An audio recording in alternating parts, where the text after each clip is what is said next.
Welcome into this fireside chat. I'm Tony Mulvey, Senior Analyst of Economics and Transportation at Freightwaves Sonar, joined by Nate Gilmore, SVP of Network Integrations and Innovation at TriumphPay. Nate, how's it going? Not bad. Thank you for having me, Tony. Yeah, so the whole idea of this conversation is going to be surrounding force multipliers and network integrations and the standard integrations across network partners. Kind of lay out like what that means, what start at the very top. Yeah, well, I mean, let's talk about what a force multiplier is first, right? Yeah.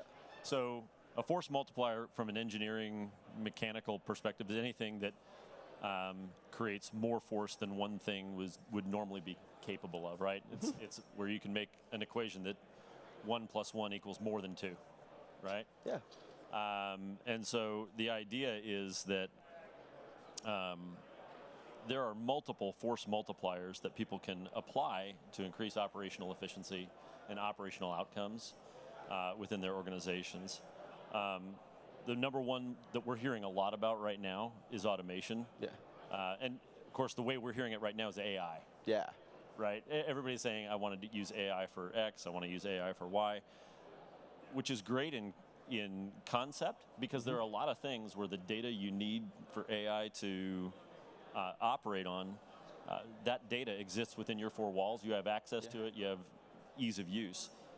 But there are some processes where you want to automate, but the data doesn't exist within your four walls. And so the question is, how do you do that? How do you go after that stuff? And so, because the value of automation is density of data. Mm-hmm. Does that make sense? Yeah, absolutely. And with that, I mean, when you think about it, the density aspect being so important overall. I mean, how do you grow the data? I mean, you can go out and build integrations with numerous partners, but it's timely, it's time consuming, it can be expensive, for sure. And every time you're doing it, you're putting in that same amount of effort, right? Yeah, I mean, there's a lot of ways you can go after it. Again, one, you could go and build point-to-point integrations with each of your trading partners. Mm-hmm. And largely, that's what people have been doing with EDI for years, right? You can go out and build a point-to-point integration, whether it's API, EDI, or whatever. But to your point, you'll end up spending a lot of time and a lot of resources. And then you've got to maintain that. Yeah. And you've got to maintain that times every one of the trading partners that you're dealing with, which is challenging. So the other way you can go about it is you can look for force multipliers. Mm-hmm. You can look for places where it's not a one-to-one or a point-to-point, it's a one-to-many integration. And that's where things like the network we're building come into play, where you can have a single integration that gives you access to multiple partners. Yeah, kind of talk through that. When you think about that multiple partnership and multiple touch points in this integration, or a single integration that has multiple points, like what is that? What's the value in that? I mean, obviously it's data density, but it's relationships, things like that that maybe weren't there before. Yeah, for sure. I mean, when you have an open loop network, you can, one of the great value props that come out of that is that each new participant in the network doesn't just benefit one other participant, mm-hmm. They benefit every participant in the network. And so you get density of data, but you also get density of relationships. That means that each new person that joins the network then has access to a whole nother group of folks. Yeah, and with that, I mean, it leads to innovation, right? Because you're getting diversity of thought too, in some ways, because you're starting to, those partnerships are expanding as they grow. I mean, for sure. How important is that as you continue to grow this network of many as opposed to like a single network? How important is that? Well, I'm going to take a step back actually for a second, because you touched on the idea of a network of many. Yeah. One of the key force multipliers that we take advantage of at TriumphPay is looking for standardized integrations with specific strategic partners. Rather than, I mean, first off, we do have to, there's no denying and no getting away from the fact that we do have to do specific customized integrations with some very large players, some very large proprietary systems. Of course, everybody else in the network gets to benefit from that, right? But We also, and probably my biggest responsibility is to seek strategic partners that we can develop standardized integrations through, where each new member of each new participant in the network doesn't have to go build their own integration with them. They've got it already built out standard. And so that's kind of a force multiplier for us, because it allows me to become really a network of networks. Yeah. Each of those TMS partners, each of those freight audit providers, each of those factor management system partners, they're a network of their own, and when they join and integrate to our network, we become a network of networks. Yeah, and with that, I think it opens the eyes to so many, but it gives you the access, right? You don't have to go build, like you said, you don't have to go build that relationship that may not be there.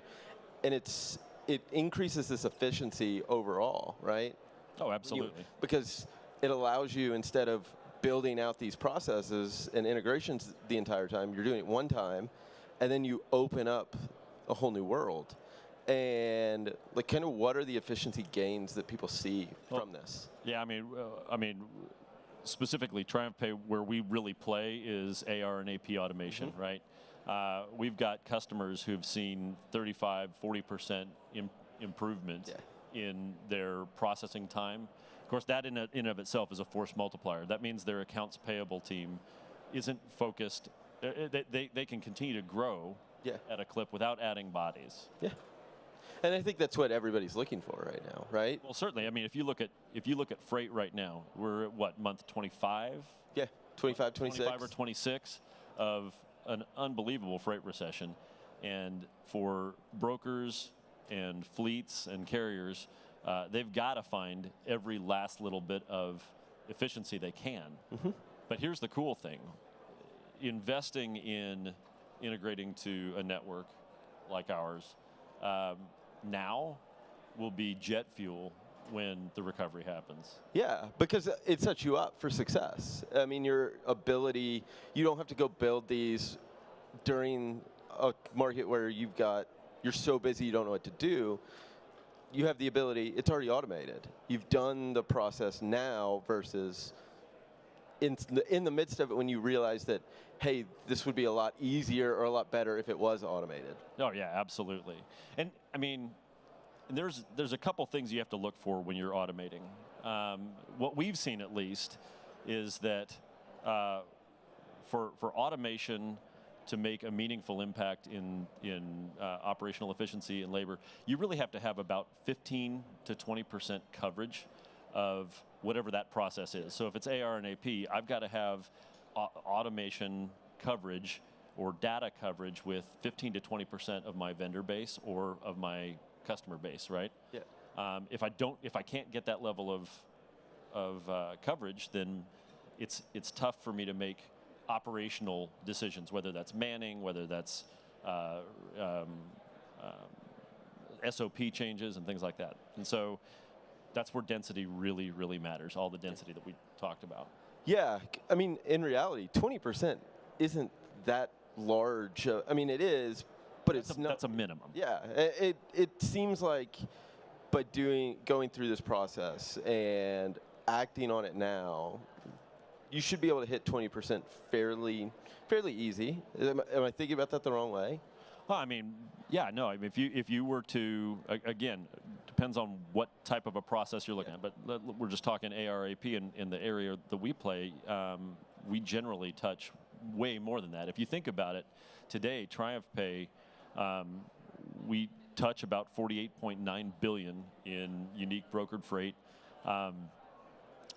We're working with 3 of the top 5 freight brokers, 7 of the top 10, 30 of the top 50. That's built-in density immediately. So you integrate day one. Let's say you're a shipper, you integrate day one, you get that. Or there's 280,000 carriers that we're paying annually. So density and size matters. Yes, it does. It's funny that you say that, because you think about it, you hear times that it doesn't, but size does when you're talking about data, for sure, because having that density makes it, I mean, more data availability across the thing. It's easier to streamline. 100%. You gain insights that you might not have had before, you increase efficiency. I mean, all of those seem like a win, and if you can do it without having to go out and build your own integrations, and yeah, you can have strategic partners, but having more options is always better than having fewer. Yeah, absolutely. And I mean, and we integrate directly with the systems that most of our customers are already working with, right? So OTM, the freight audit provider that they're using, whether that's Intelligent Audit or others, are some of our partners. And then also with the TMS systems that our customers are using. So if you're looking at folks like Revenova, folks like Descartes, Algex, folks like McLeod, Yeah. we've got integrations with all of these guys. Yeah, so you're not having to go, and they're not having to go say, hey, we want you to integrate with Triumph. It's already happened. It's already there. Yeah, so it's the second they want it, it's flip a switch and it's on. Well, oh, generally. Yeah, figuratively speaking, flipping a switch, right? So, but I mean, overall, when you look at this network of networks, I mean, where's the future? I mean, once you have all of the partnerships built out, or it's really hard to get there, but once you get there, it's how do you continue to innovate after that? That's the question: is the innovation, and where are we going from here? You know, the United States market is great, the North American market is great, but the reality is, as we work more and more with global shippers,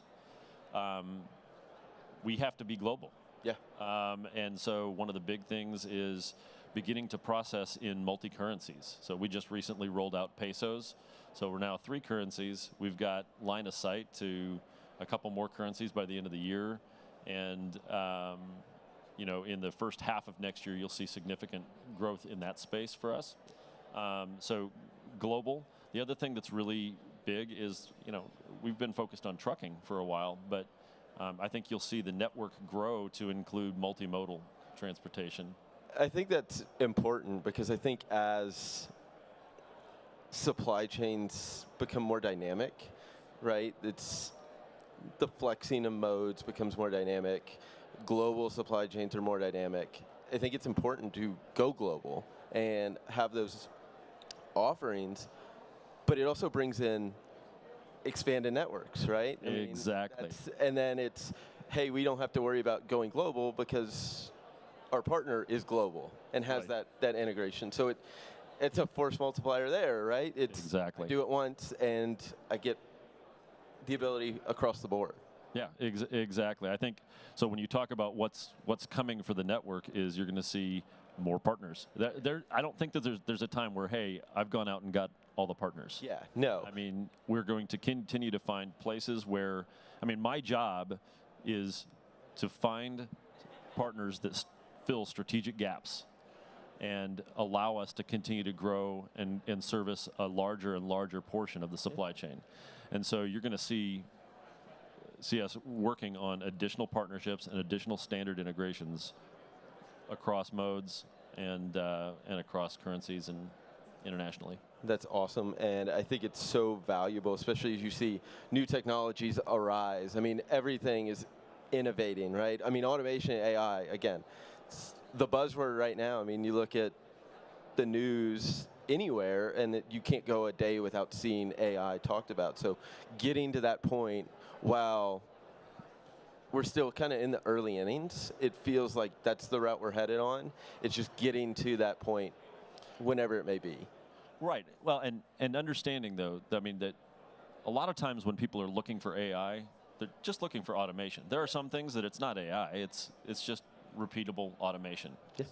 Stuff that takes repeatable jobs and allows shippers, brokers, factors, carriers to reallocate those bodies to higher value activities.